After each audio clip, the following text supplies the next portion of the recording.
Hey, what's cracking, everybody? Welcome back to another episode of the Geek Master, where we love all things geek more than Hunter Zolomon would love to get another shot at racing the Flash. As usual, I'm your cynically minded host, Cassius Samuels, and today I'm going to give you my thoughts on the Season 2 finale of The Flash, which is just basically another way of saying I'm about to rant my ass off again. And this should probably be the last time you hear me rant for a while, I guess until Arrow's finale comes out.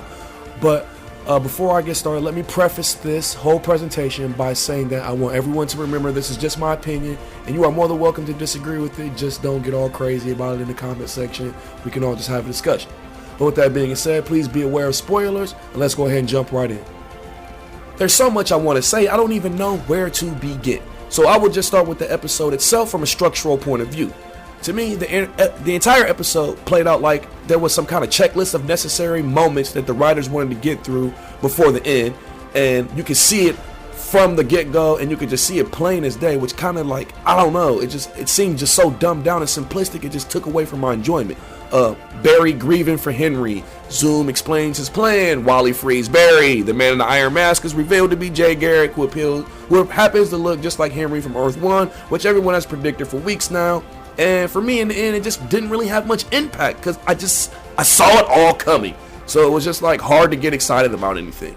Everything outside of the very end of the episode with the Flashpoint tease and the Black Flash Easter egg was utterly predictable. I mean, down to the dialogue. And if I can predict your dialogue, that says something. That means basically I should be writing your screenplay for you. And that's not good since I don't do this professionally. For me, there was absolutely no tension or sense of danger in this finale. But there was plenty of inconsistent storytelling, which I'll touch on later, and there was really no cohesion to this arc at all as they tried to pull together all the different subplots for the whole season. There was nothing compelling to me about this finale, and I must have rolled my eyes 1,000 times as Team Flash went about taking down Zoom once and for all. As I watched this episode, I knew for a fact there was no way Joe was going to be stranded on Earth 2. No way that Wally or someone else wasn't going to free Barry. No way Barry wasn't going to win the race of his life, etc. I get it. Formulas are to be expected in superhero stories. I get it. But it doesn't have to feel quite as delusory and lacking of imagination as it did here, in my opinion. For me, great writing is defined by the creator's ability to execute their ideas with precision and timing in such a way that it makes the story compelling. I keep using that word because it's such an important word when it comes to telling these stories. There was nothing about this episode that was compelling to me. It was plenty of cool visuals, plenty of Easter eggs, and all kinds of stuff like that, but the details were just horribly managed. And as we know, the devil is in the details. Moving on to Zoom. Zoom turned out to be a much less interesting ripoff of the Reverse Flash, and it came off as kind of like, it's just another way of saying it's a like Diet Pepsi version, Coke Zero version of the season 1 antagonist. Eobard's master plan was more compelling because it felt real. He just wanted to get home. We can all relate to that. Zoom's plan was kind of to me, and it was probably because it switched up like 1,000 times during the season depending on what part of the season you were actually watching. I will say his master plan in the end was better than Vandal Savage's plan in Legends of Tomorrow, though. Eobard's story was also better because like it was shrouded in mystery and suspense as the character was developed, and almost everything about Zoom you could just see coming from a mile away. It was just like no surprise. It was just predictable, and Eobard, you could also sympathize with him on some things, and I never had a connection with Zoom as a villain. To me, Zoom is a mess of a character, and really the only thing that has made sense for his character all season long was his desire for Barry to get faster, since it would both cure him of the Velocity 9 disease and help him power the Magnetar. It was just ridiculously hard for me to muster up any interest in any of this plan as it developed on the finale, because it was a plan within a plan, had shallow motivations, and you know, like the whole season, he just has shallow motivations talking about Zoom, like pretending to be a hero who fights himself for shits and giggles. To me, it was a big head scratcher. I just didn't get it. It didn't make a whole lot of sense, and it was never really, fleshed out really. It was just like a throwaway line, like, hey, I did this, and so what? Moving on. My disappointment for the finale began to grow copiously when I started to think about it further as the episode progressed, and Zoom's plan increasingly became boring, dumb, and kind of pointlessly confusing. Like, tell me please, if destroying the multiverse was his end game all along, why would he want to steal Barry's speed other than trying to cure the Velocity 9? disease breakdown. And why was he pissed off when he found out Wells gave him his power back? If his plan all along was to destroy the multiverse, shouldn't he have been happy? The whole army of metahumans thing was a joke as well, since it was easily disabled in one episode with minimal damage and minimal casualties, and not really many repercussions going forward with the show. People will probably say I'm nitpicking or something because it's an easy way to dismiss what I'm saying, but I think those are valid points, and I've yet to hear any good explanations on these matters whatsoever. And as much as I know this is going to be an unpopular opinion, I still have to say it. The ending left me feeling pretty ambivalent after Barry goes back in time to prevent his mother's death again, only this time he stops Thawne and erases Barry from the end of season 1 in the process, which should ultimately undo everything in season 2 as well. So when I say it left me feeling ambivalent, what I'm really trying to say is it irritated my fucking soul. But before anyone jumps down my throat, just let me say that I understand why Barry did what he did.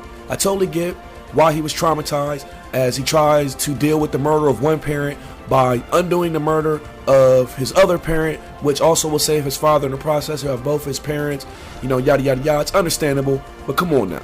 As a hero who has been on the journey he has up until now, you would think that after his original trip back in time to attempt to save his mom last season, and after all the experience with time travel he's had in season 2, he would have learned by now that messing with time is always a bad idea. Doesn't matter what your intentions are or how good they are. Traumatized or not, I felt like Barry took the pussy way out of this situation, and it undid basically 2 seasons of character development in one sequence. Barry all of a sudden went from a virtuous, unselfish hero who thought about others and all that good stuff, all that jazz, to someone who gives zero fucks about anybody else or any of the other timelines that would be rewritten as a result of his actions. What about the rest of the universe? How does what he did make him any different from Zoom in the end? He just destroyed a bunch of timelines instead of the multiverse. You know what I'm saying? The last scene not only takes away the emotional impact of every story we've had so far, but it also takes away the impact of any of the stories that should come in the future, because we all know they're going to basically overwrite whatever happens in season 3 by Barry taking another time trip down the line. So I mean, it's like, what's the point? This is why I tend to like Barry less as a character when he does shit like this, and why stories like Flashpoint kind of irk me. Another unpopular opinion. Yes, like I said, he's human. Yes, he's prone to make mistakes based off emotion, but when you have the power he does, you just can't afford to make these kinds of mistakes or selfish decisions, period, point blank. And doing what he did makes him no better than Zoom in my eyes, for real.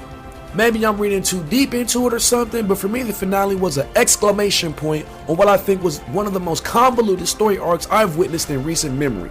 Just the crazy concept of the time remnant was enough to diminish the value of the show severely in my eyes.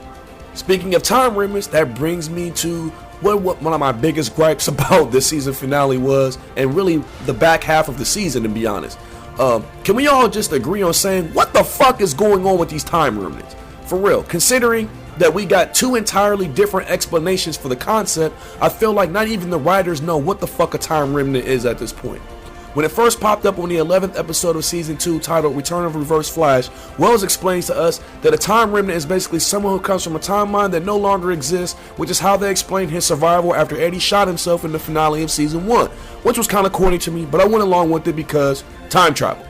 But then in the finale, Barry switches it up and says that a time remnant is actually a speedster who goes back in time to the point in time right before they originally went back in time in the first place to create a temporal copy. So which one is it?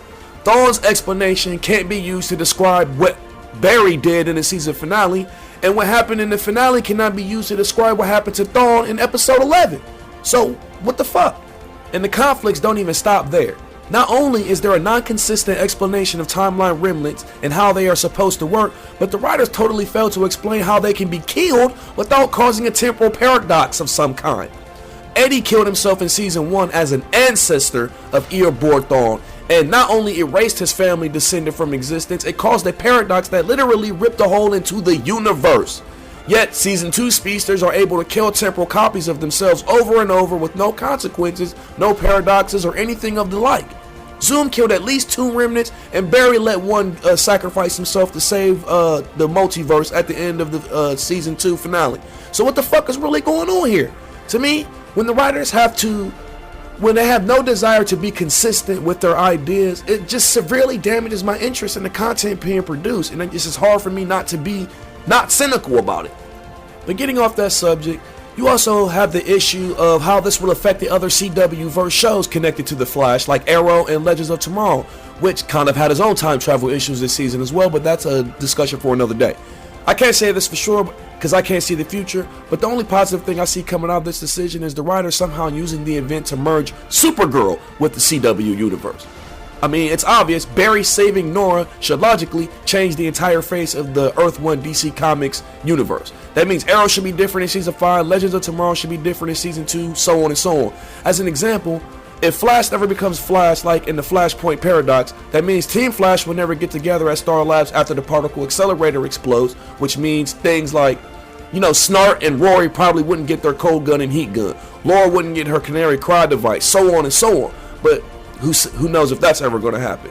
Actually, if you take into consideration how the time travel in this franchise barely has rules, as we've seen it demonstrated over and over again by seeing Flash change the timeline over and over without any actual consequences to the other shows, you have to probably think none of this is going to happen.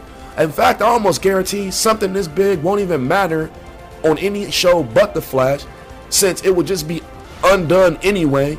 And for me, it doesn't do much in the way of making me care about the story going forward, because we all know it's just going to get undone anyway. And if it doesn't matter to the other shows, it kind of defeats the purpose of a shared universe as well, and it diminishes the value of the story going forward again, in my opinion. In the end, Season 2 was basically a time remnant of Season 1 for me as a whole, with the whole well-zoomed mystery, to Barry's need for more speed, to the forgettable freak of the week villains with no backgrounds, to superfluous subplots with pointless outcomes, so on and so on. And because of that, it feels like this season took a step backward. While Season 1 left me hyped for Season 2, Season 2 has left me significantly more subdued about Season 3's potential. I do want to be proven wrong, so do not get me wrong, but the show has burned a lot of goodwill with me this year, so I'm tempering my excitement, and I'm not going to get all hype about this until we start learning more about how Season 3 is going to unfold and what their plans are. There's plenty for me to say on this, but I don't want to keep you guys around here all day, so I'm just going to leave it at that. Go ahead and let me know what you guys thought about the finale in the comment section, and don't forget to drop a like on the video if you found any entertainment value in this presentation. Also, subscribe to the channel, and please plug me out here on any of your social media outlets. Give me some shares, you know what I'm saying? Much love to anybody hooking the brother up. Be on the lookout for a couple review videos coming up with the DC Rebirth and Darkseid War arcs concluding and all that. And I'll see you guys next time. Peace out, bitches. One love.